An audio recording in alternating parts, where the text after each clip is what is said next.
السلام عليك يا ابن رسول الله، السلام عليك يا ابن أمير المؤمنين، السلام عليك يا ابن الصديقة الطاهرة سيدتي نساء العالمين، السلام عليك يا مولاي يا أبا عبد الله ورحمة الله وبركاته.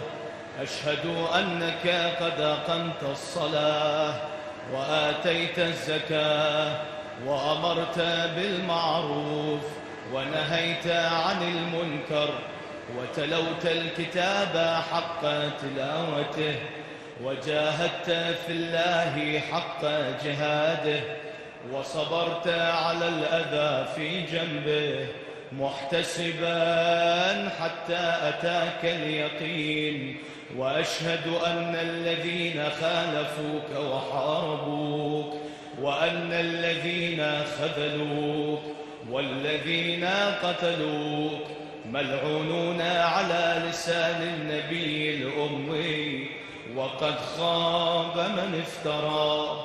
لعن الله الظالمين لكم من الأولين والآخرين وضاعف عليهم العذاب الأليم.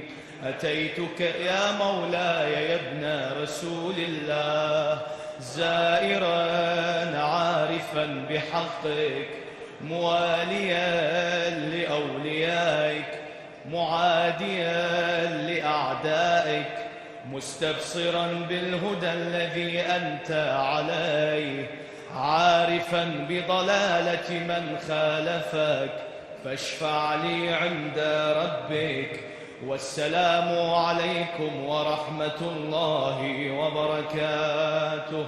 اللهم كن لوليك الحجة ابن الحسن صلواتك عليه وعلى آبائه في هذه الساعة وفي كل ساعة وليا وحافظا وقائدا وناصرا ودليلا وعينا حتى تسكنه أرضك طوعا وتمتعه فيها طويلا.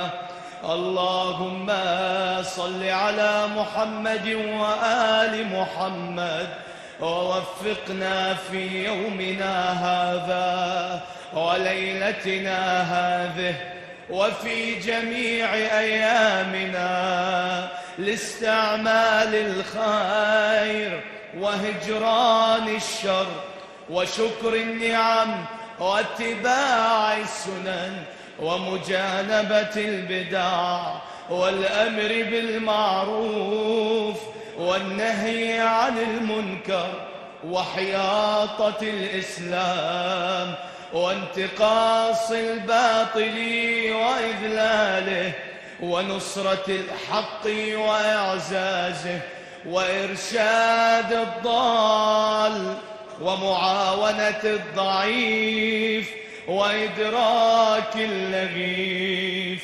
برحمتك يا أرحم الراحمين. لبيك يا حسين لبيك يا حسين لبيك يا حسين لبيك داعي الله. إن كان لم يجبك بدني عند استغاثتك ولساني عند استنصارك فقد أجابك قلبي وسمعي وبصري